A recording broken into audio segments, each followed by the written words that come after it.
maandiko matakatifu katika jina la Yesu Kristo. Nasoma igitabo cha Ezekiel.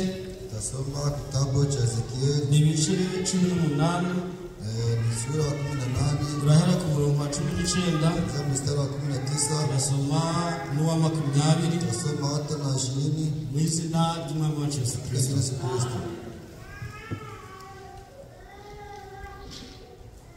Turasoma mu izina rya Yesu Kristo. Kandi murampakanya ngo umwana yabuzwa n'iki kuzira ibicumuro bya se? Ndabasubiza nti umwana nakora ibitunganye bihwanye n'amategeko agakomeza amateka yanjye yose kandi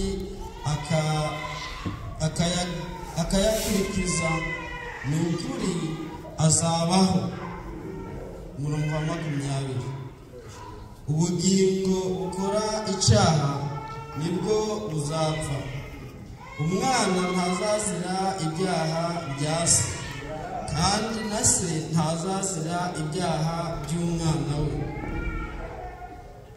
Gukiranuka k'umukiranutsi kuzaba kuri we, kandi ibyaha by'umunyabyaha nabyo bizaba kuri we. Amen. Igitabo cya Yobu igice 15. Igitabo cya Yobu sura ya 15 wa 20 mstari wa 20. Umunyabyaha ahorana umubabaro, mwenye dhambi amejaa huzuni. Iminsi ye yose akagira imyaka mike yagenewe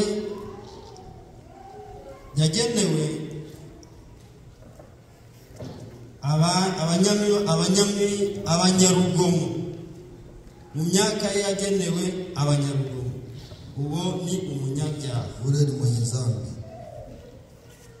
Aya ni amagambo y'Uwiteka. Hii ni maneno ya Bwana Mungu, ntabwo ari amagambo y'umuntu. si maneno ya mwanadamu. Ngaya magambo Kwa ajili ya maneno, musabe mwene data Gakuru asenge, aombe ndugu Gakuru aombe, asengere n'imitima yacu. aombe na mioyo yetu. Uwiteka aratari tukomeye, araguhimbaza, arasakira ko niho uziga ibiri mutima yacu tukomeye. Turakwingingira gusubize ibyo dusabye tukomeye. Imitima yacu hari tukomeye, dufite inzira n'inyota tukomeye. Ijambo ryawe rirasoma. Wari kure ku mpapuro yandikishijwe ugashyira imitima yacu tukomeye. Umutima wa Musko akishikire n'abatatu bose izerano tukomeye. Tunatse mu mazani atsinda mu Yesu Kristo. Vayitano ryose ubuyobore mu Alpha n'Omega mutagererezo byose bisabye ko Imana nzima nzirwa mu Yesu Kristo musabyemo. Amen. Abasha kwicara. Naweza keti. Twicaye Tukiketi. turasoma igitabo cya Yeremiya. Tasoma kitabu cha Yeremia Ibice 8. sura 8. Turasoma duhere ku murongo wa 12. Kuanzia mstari wa 12. Turasoma n'uwa 13. Turasoma mu izina ry'Umwami wacu Yesu Kristo. Yeremiya ibice 8. Umurongo wa 12 n'uwa 13. Mbese hari isoni bagize bamaze gukora ibisira? Oya, ntabwo bakuzwe n'isoni, habe no guhonga mu maso. Nico gituma bazagwa mu bagwa igihe nzabahagurukira, nzabagira imirara, ni ko Uwiteka avuga. Amen.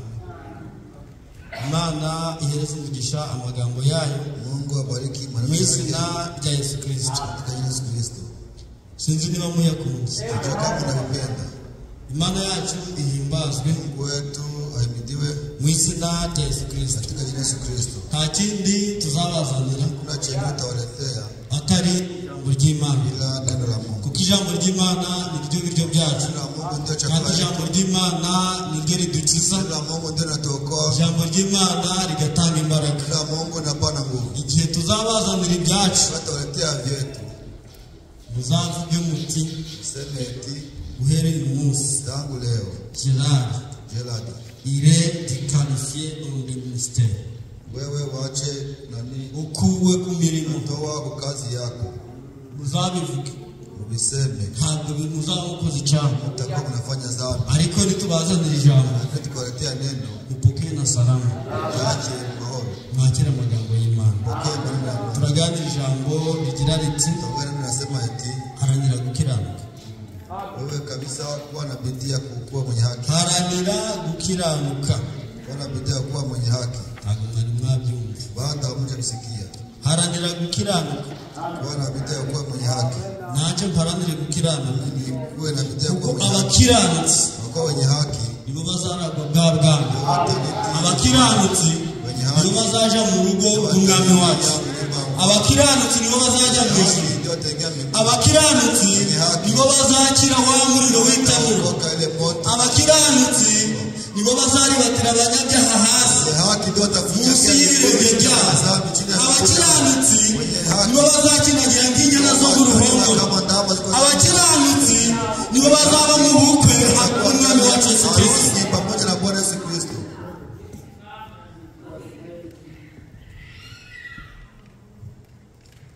Ndio ufite Biblia. Ndio uko na Biblia. Mzee hari hangana somo n'ugarwaye. Zata subiri asome ila Somo hele ku murongo wa 10 some murongo wa 20 Yeremia kuanzia kwa 20 mstari wa 20 ugeze kuri 23. ufike kwa 23.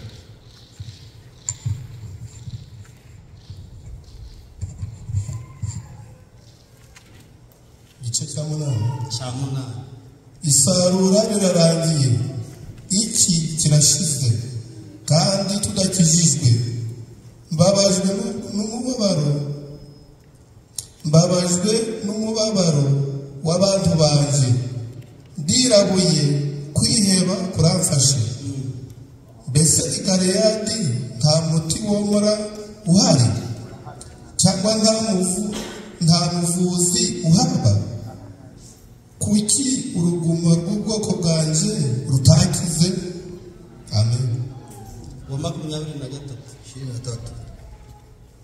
Ye baba we, icyampa umutwe wanje ukaba mw'iriba ry'amazi, n'amaso yanjye akaba isoko y'amarira, kugira ngo ndire ku manywa na nijoro, ndirira abantu banje bishwe. Amen. Kuricha. Taketi. Mungu akubariki. Mungu umugisha. Icyampa cha kunipa umutwe wacu kichwa yangu ukaba inakuwa isoko chemchemu y'amarira ya machozi karirira umurimo inalilia kazi w'Imana. ya Mungu. Icyaguha Cha kukupa umutwe wawe kichwa yako hakabamwo unakuwa ndani amarira machozi aririra bene data, aririra bashiki bawe, aririra umurimo w'Imana, aririra itorero ya kanisa. ese amarira yawe Machozi yako ntayo kurira umurimo w'Imana, ya kulia kazi ya Mungu. Kubaganiriza Na wazungumzia eti haranira gukiranuka. wana bidii ya kuwa mwenye haki. Haranira gukiranuka. Wana bidii ya kuwa mwenye haki. Isarura rirarangiye. Mavuno imekwisha. Haranira gukiranuka. Kuna bikukubwira ngo haranira gukiranuka. Wana bidii ya kuwa mwenye haki. Kubera iki? Kwa nini? Isarura rirarangiye. Mavuno imekwisha. Iki gisize tudakijijwe. Imekwisha. Babajwe n'ubwoko bwanje. Naumizwa na taifa langu. Babajwe n'ubwoko naumia kwa bwanje. langu. Ninde? Ni nani? Ni Uwiteka. Ni Bwana Mungu. Mu kanwa kandi k'umuhanuzi Yeremia. Imana irababara. Mungu anaumia. Ibonye ubwoko. Anaona taifa buri kure. Uko mbali. Bwariraye. Walilala kitako. Batitaye ku ijambo ry'Imana. Imana irababara. Mungu anaumia. Mu kanwa ka Yeremia. Aravuga ati. Anasema eti isarura mavuno lirarangiye imekwisha. None ni iki? Sasa na halali kirasize imekwisha. Tudakijijwe. Tuokoke. Babajwe n'umubabaro w'abantu banje. Ninaumia na maumivu ya watu wangu. Ndirabuye kwiheba kuramfashe. Mbese Galiyadi nta muti kweli Galiyadi wokora inguma. Hakuna tabibu mbona Kuki uruguma rw'ubwoko bwanje rutakise? ya taifa langu haikupona. Habuze umuti. Kulikosa dawa. Kuki tutakishijwe? Tukokolewa. Kuki tutava mu byaha? Kuki tutava mu ntege nke? Kandi Imana itanga imbaraga. Ese nta jambo twabonye? Ese nta jambo twumvise? Shimira Uwiteka watuzaniye ijambo akarituma umuhanuzi nawe akaritugezaho akarihereza abakozi b'Imana nawe akaritubwira. None birasaba ngo duharanire gukiranuka kuko isarura rirasize, isi igiye gushira, none uzasigara iki kirasize tudakijijwe. Umurongo wa 23 yebaba we icyamba umutwe wanje ukabamo iriba ry'amazi, amaso yanje akaba isoko y'amarira, kugira ngo ndire ku manywa na nijoro, ndirire abantu banje bishwe. Abantu b'Imana bagiye gupfa, abantu barapfuye. Uzabona umuntu ahagaze ariko umwuka arishaka gufasha abantu.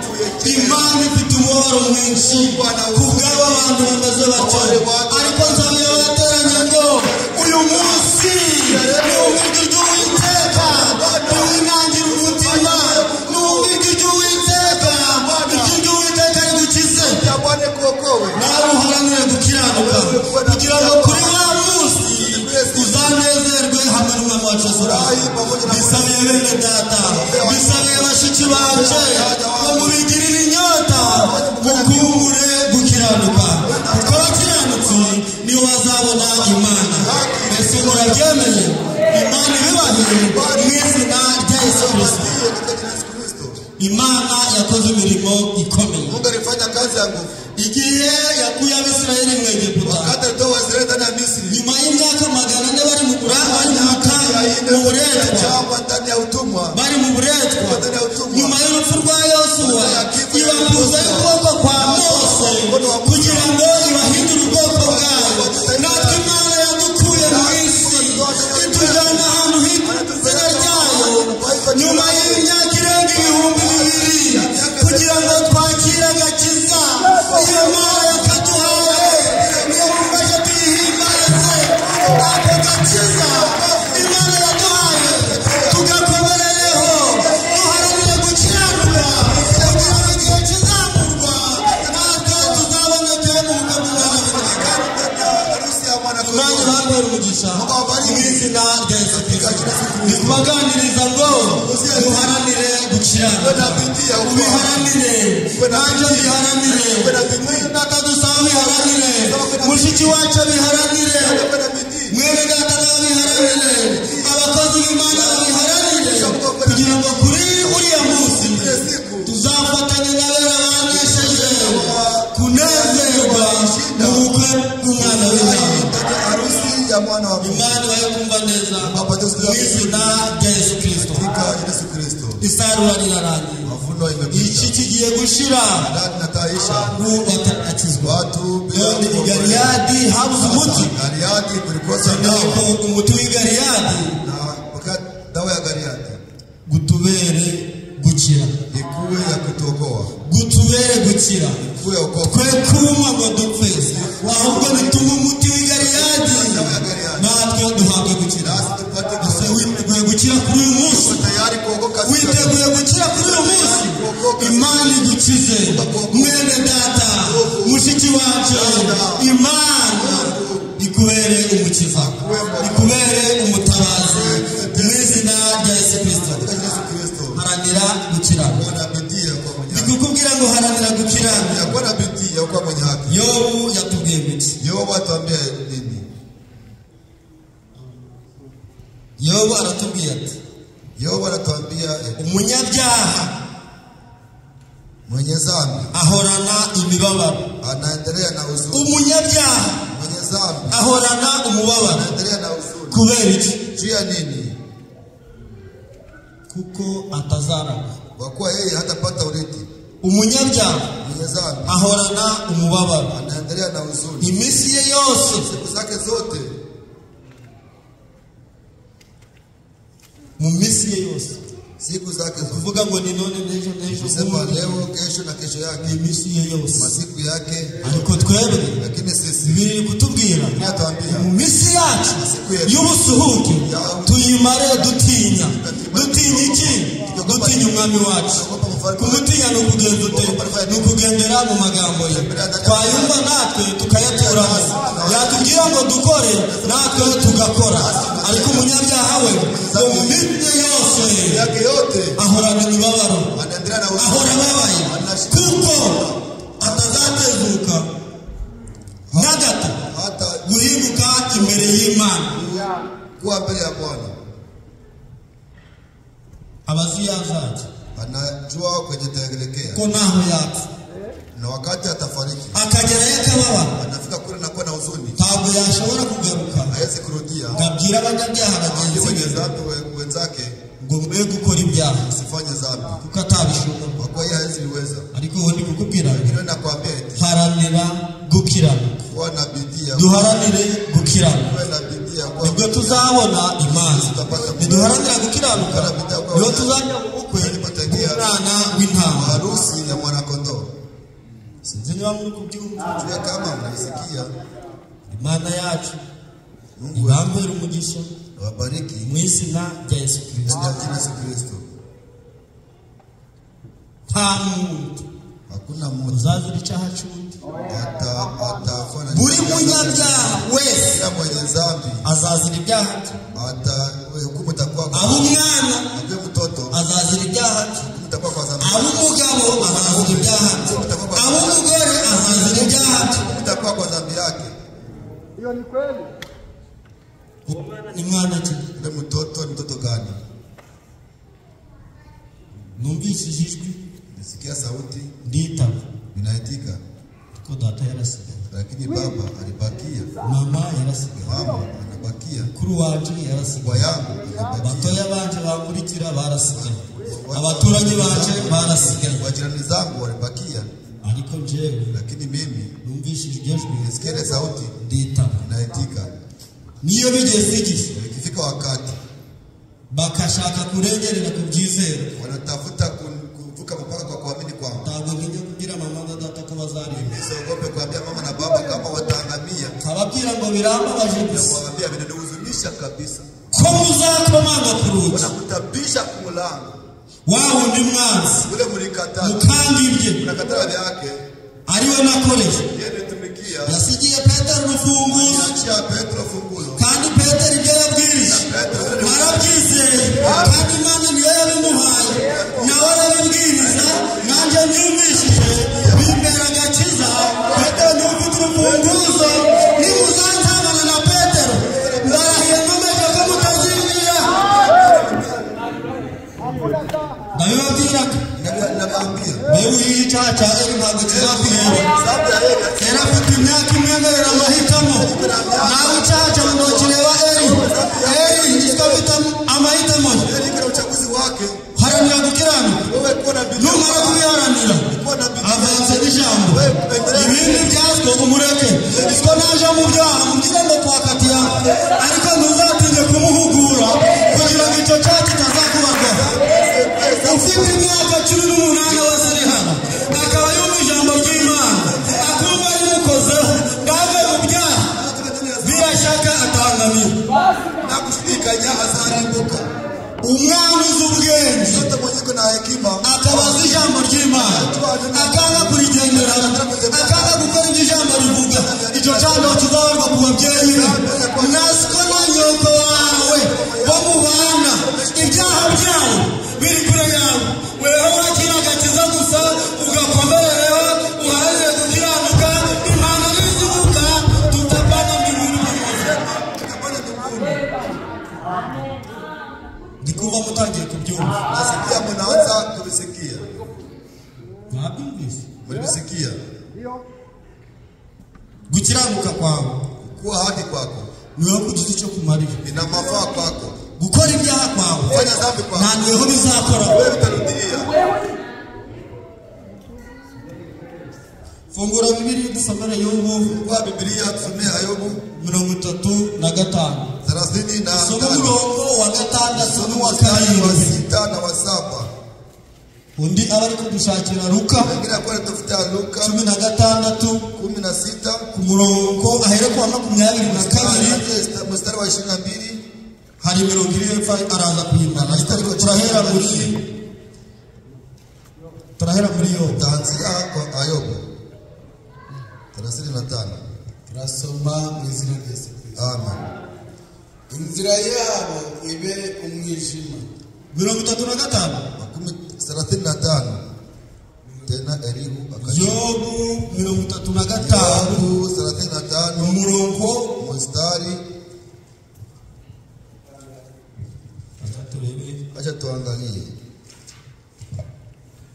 So umurongo wa 6 n'uwa 7. Somo mstari wa 6 na wa 7.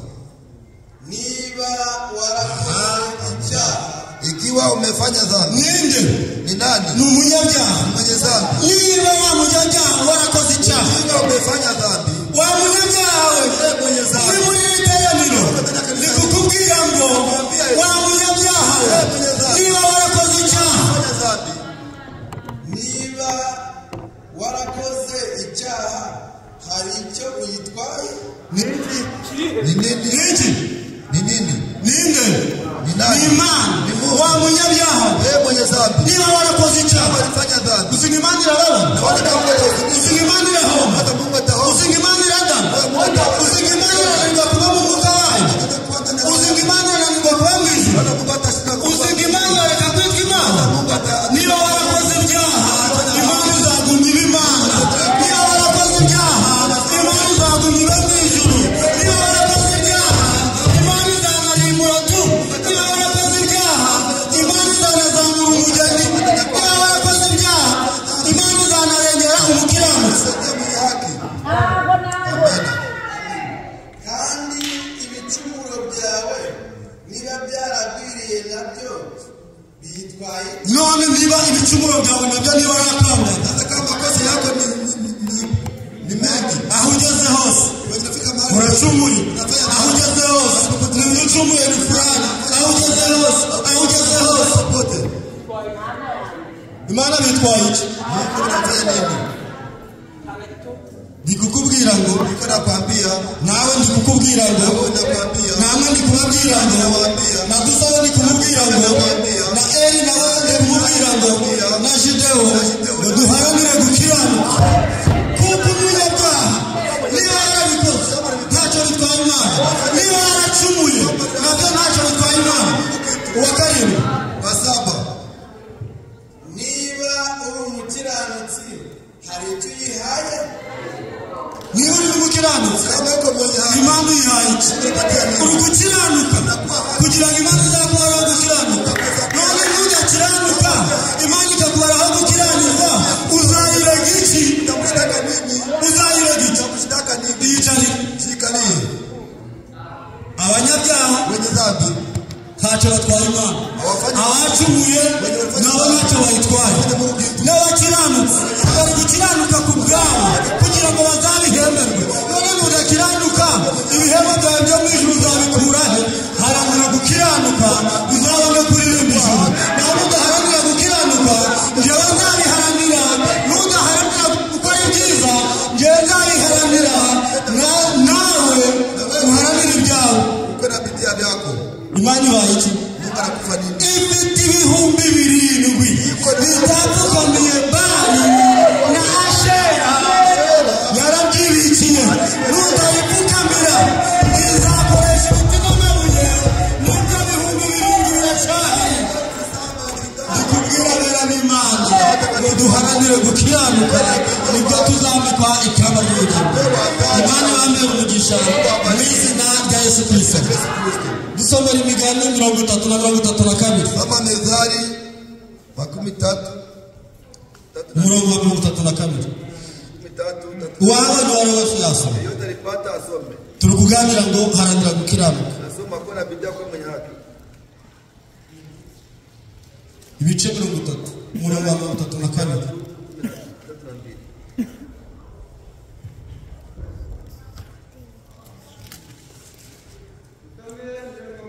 Amen.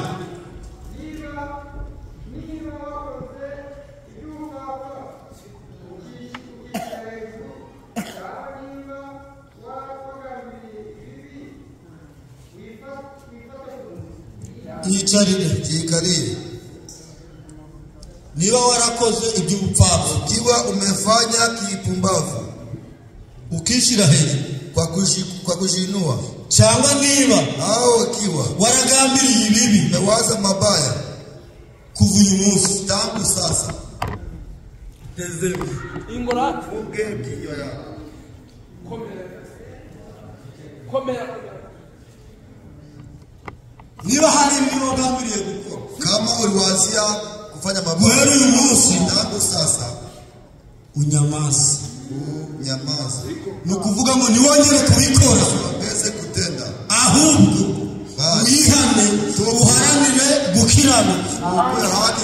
Niba warakoze icyaha Kama ulifanya dhambi, ntacyo utwaye Imana, ariko ngo niba waragambiriye hapa ibi iby'ubupfapfa, kama unataka kufanya mambo ya pumbavu, ukishira hejuru ndetse najinua wandi ndikomeye, mimi ndio pastor, mimi ndio msomi, mimi ndio ninajua Kiingereza, mimi ndio najua Kifaransa, jenarize tumungidishe nje mwese na wasuzuguru. Imana yavuze ngo ungakinwa, Imana yemera umuntu rimwe iyo atuye mu ijambo ryayo, amenye Icyongereza, amenye Igifaransa, amenye ururimi iki, aba mukuru, aba woroheje, aba ari umutunzi, aba ari umukene, Imana imwemera rimwe gusa iyo yakiriye ijambo ryayo rigatura muri we kandi rikamuyobora, Imana ikamubaraho gukiranuka.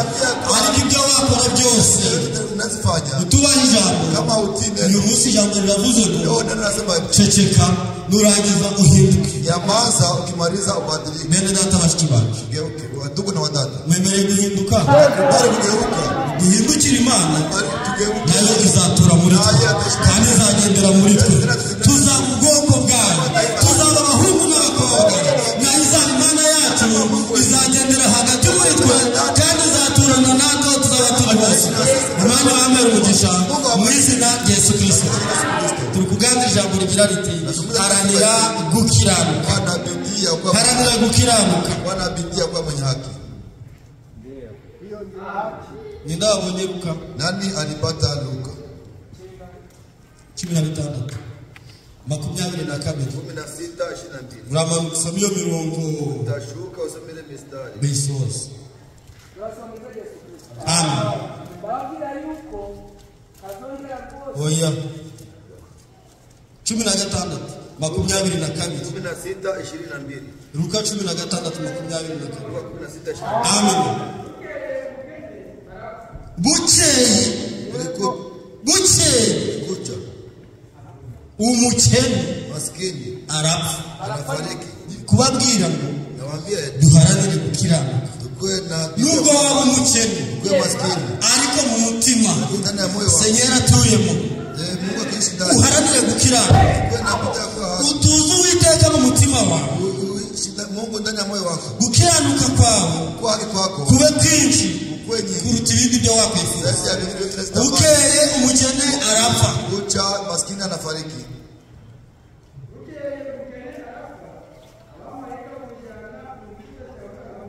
Bukeye Ukikucha umugitondo umukene arapfa. mapema, Abamarayika baramufata malaika anamkamata, bamujyana he? wanampeleka Mu wapi? gituza cya Burahamu. Ndani ya kifua cha Ibrahimu. Nanjye ngeneye kuba mu gituza cya Emanueli. Ishi ndani ya kifua Bene cha data ndabibifurije, bashiki banje ndabibifurije, wadada na ariko wadada, tubiharanire. lakini sisi sote tukue na ile bidii, Niduharanira gukiranuka kuwa na bidii ya kuwa natwe haki, tuzabibona. nasi tutavipata. Turakomeza. Tutaendelea.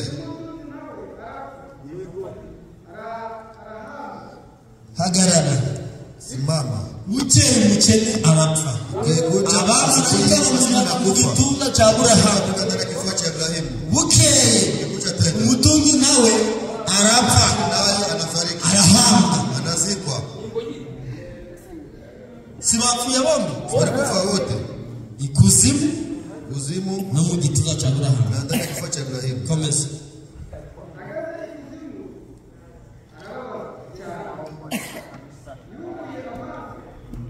ageze ikuzimu arababazwa anakuwa na mateso. umutunzi arahabi Mtajiri ageze ikuzimu arababazwa anateswa, maze yubura amaso anainua macho. kumbe n'abapfuye barareba Kumbe na wenye walifariki wanaangalia. uyu murongo nawe usomye utera ubwoba Mimi soma na inaniletea oga. arahamu ageze ikuzimu arababazwa yubuye amaso Anainua macho. si yapfuye Alifariki. yubuye amaso Akiinua macho. gabona iki Anaona nini?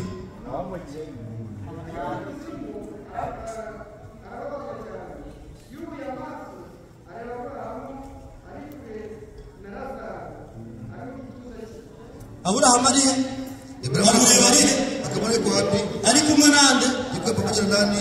na Lazaro bari kure Walikuwa mbali. nuharanira gukiranuka Kwa na bidhaa kwa uzaja kure aho abademo batazongera kukwicira aho bya bibazo bitazakugeraho aho uburwayi butazakugeraho aho intege nke zitazakugeraho aho ubusaza butazakugeraho aho atazagera imvi aho atazagera uruhara aho atazagera guheta umugongo aho atazagera diyabete aho atazagera indwara z'ibifu aho atazagera abademo aho nihabera ndi kubifuriza ngo muharanire gukiranuka namwe muzaturire ese murabyemeye ndabibakumbuje ariko duharanire gukiranuka komeza endelea. arataka Akalia. Aburahamu sogokuru Akasema Ibrahimu babakuu. kweli koko kwa kweli Aburahamu abaye umugabo Ibrahimu anakuwa mwanaume. arongo nyamutunzi apfuye Wakuwa mtajiri anafariki.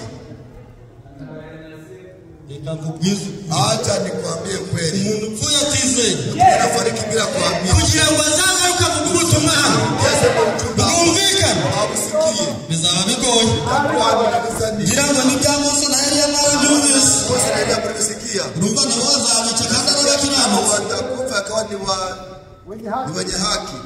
komeza usome Endelea Aburahamu usome. sogokuruza Ibrahimu babakuu.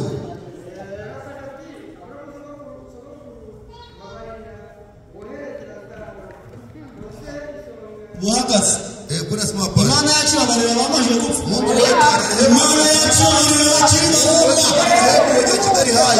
niba uzi ko ukiri muzima ukaba utarapfa imbabazi zirasaba uwiteka zimusabe uyu munsi icyitwa none iri uwiteka ngo mbabarira ibyaha nakoze byose ubimbabarire maze nanjye nzaboneka muri cya gihugu nutegereza ngo uzasaba imbabazi wapfuye ntabwo uzazibona nutegereza ngo uzumva mesaje uri muziteka cyangwa utapata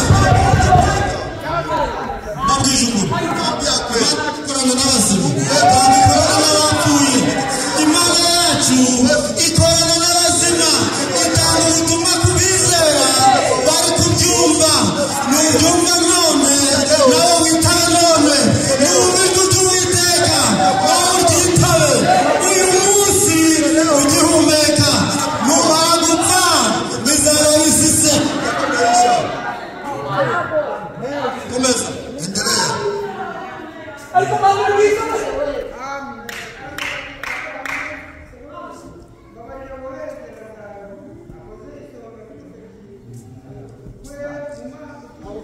waba uri mu gituza cya Aburahamu Naweza kuangalia kifaa cha Ibrahimu. ukavamo mu gihe kureba abanyabyaha bari ikuzimu biragatsindwa yesu yavuyeyo imirimo yakoze irahagije kandi ntabwo yakubwira ngo baveyo aho yafunguriye yarafunguriye igihe cy'imana izavuga azamwitaho nawe ntusinzira ndakwizera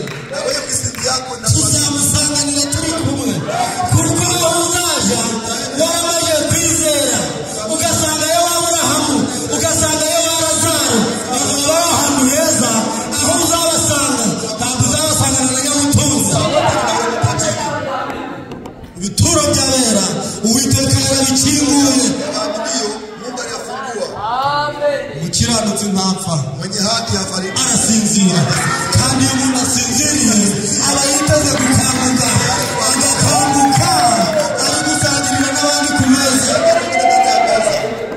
byamenye ibyo twasezeranishije tuzabisangira na bene wacu bakangutse natwe tukiri bazima Imana y'umugisha mu izina rya Yesu Kristo muharanire gukiranuka rata kandi nanjye ndabikeneye ndabasabiye nanjye mubifanye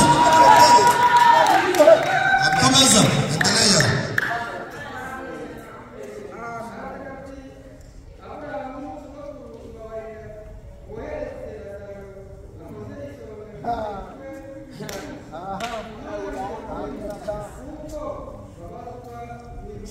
uyu muri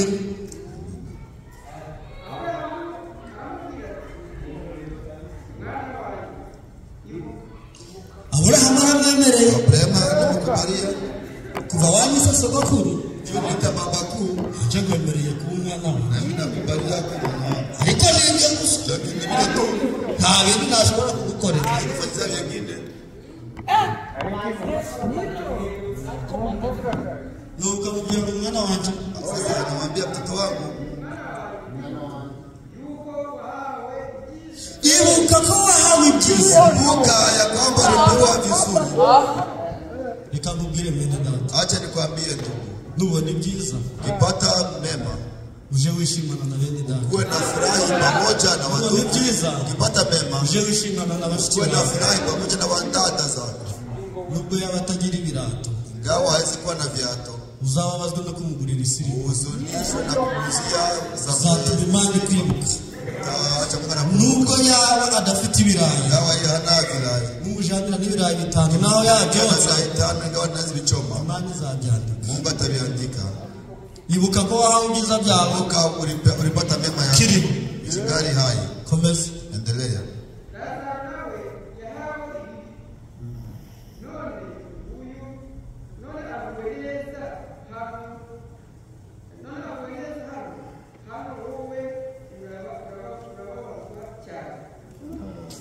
komeza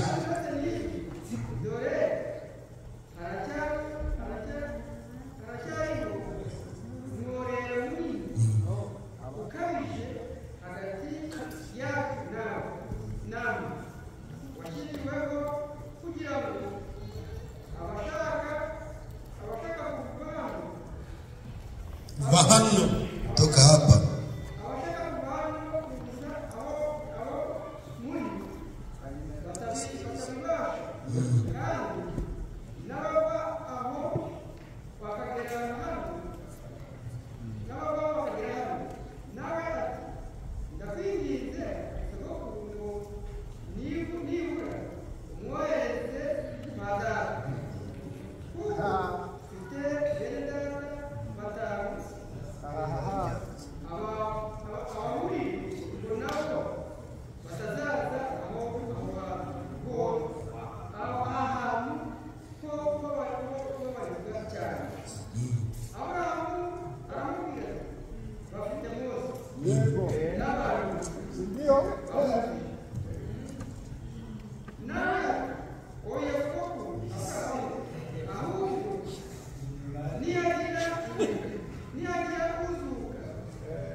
ntibakwemera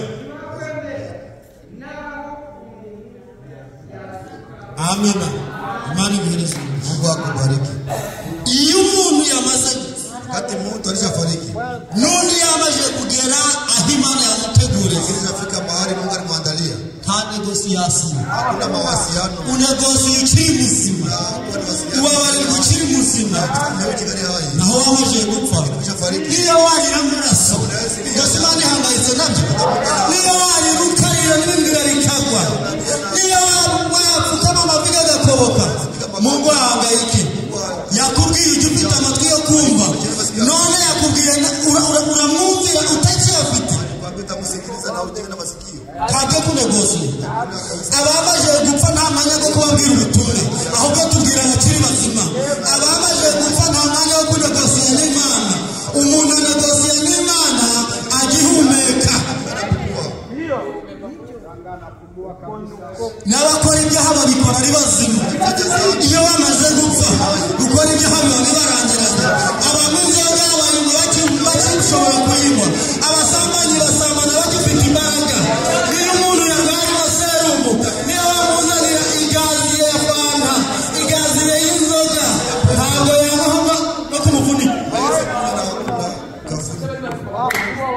ukiri muzima rero haranira gukiranuka ukiri muzima haranira gukiranuka ukiri muzima reka inzoga ukiri muzima reka ubusambanyi ukiri muzima reka uburozi ukiri muzima reka ishari ukiri muzima reka urwangano ukiri muzima reka urugomo ukiri muzima haranira gukiranuka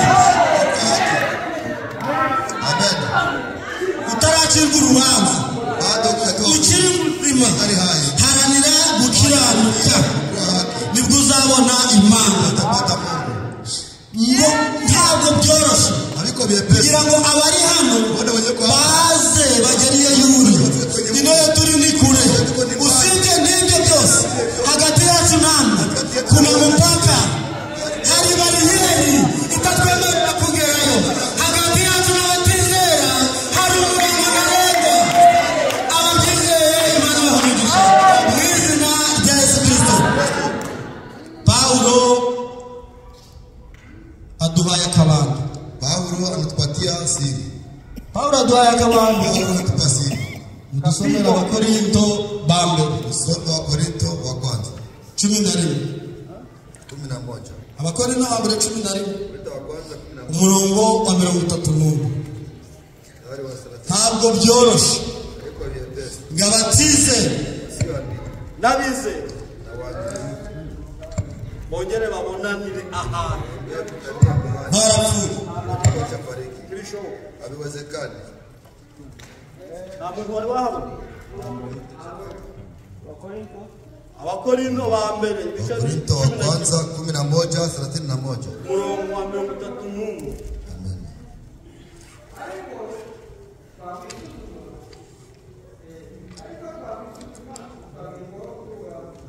Subiramo. Rudia ndani.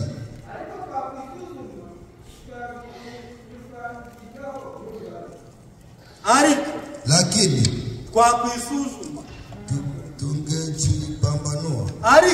Lakini bene da wandugu Twakwisuzuma tungejipambanua. ntitwagibwaho n'urubanza Siwezi kuwa na hukumu. kugira ngo ejo tutagera hariya Kesho tusifike huko. tutarakizwa tutari twisuzuma tutari twitunganya tutari twiyeza tutari twava mu byaha. Kutoka ndani ya dhambi.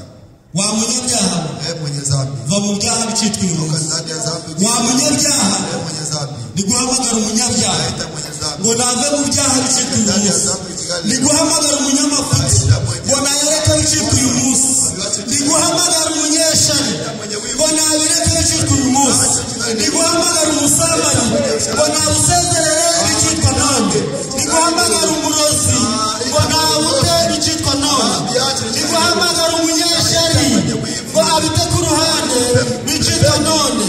Umunyegomwa umurezi wa bene data umwanzi wa bashiki bacu nabireke bicitwa none.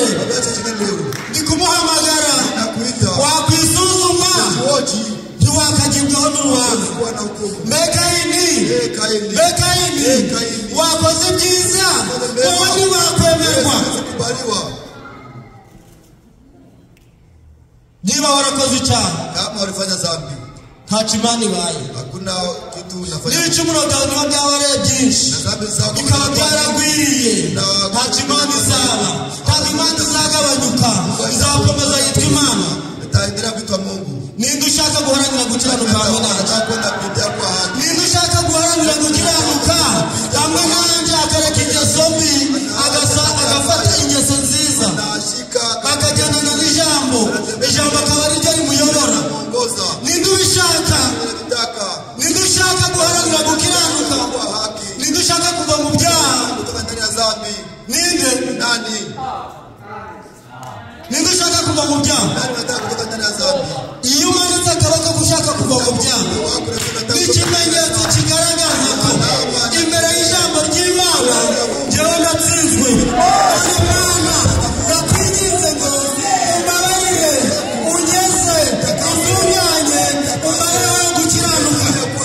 Ninde ushaka kubisaba hamwe nanjye? Ahaguruke tubisaba Imana. Ahaguruke tubisaba Imana. Ahaguruke tubisaba Imana kubera nyuma yo gupfa nta mwanya wo kwihana. Nyuma yo gupfa nta mwanya wo kunegosiya hamwe n'Imana nyuma yo gupfa ntabwo kuja kwigirana na mwene data reka gukina n'ibyaha reka gukina n'isi isi igiye kurangira izashirana no kwifuza kwayo ariko abana b'Imana bifurije guharanira gukiranuka kugira ngo kuri ya mbanda Imana nivuga tuzasanganira umwami wacu mu kirere. Data wa twese Imana ishobora byose uri mwiza uri Imana ikomeye ndagushimiye uhabwa icyubahiro mubyeyi n'izina rya Yesu Kristo uduhaye ijambo ryawe kugira ngo dukire ntabwo wari ushaka ko dupfa Mwami Yesu ndakunyuze kugira ngo tubabarire abamanitse amaboko abahagurutse abifuje gukiranuka ubahereze mu izina rya Yesu Kristo. Iri jambo ryawe ritubera intsinzi iri jambo ryawe ritubera inkoni iri jambo ryawe ridukiza ibyaha iri jambo ryawe riduhanagura ibicumuro mu izina rya Yesu Kristo. Abera bawe baragusabye kugira ngo ubeze ubatunganye kuko igihe kirarangiye kitaragera ku iherezo duhereze imbabazi umubyeyi wacu turazigusabye ngo utubabarire abateranye ubaha umugisha ur'abantu wo gutura mu ijambo ryawe n'uguha nanjye nzagure nituva ahantu udusezerera amahoro ibisigaye uyiyobore tubisabye mu izina rya Yesu Kristo amen. Imana ibahereze umugisha.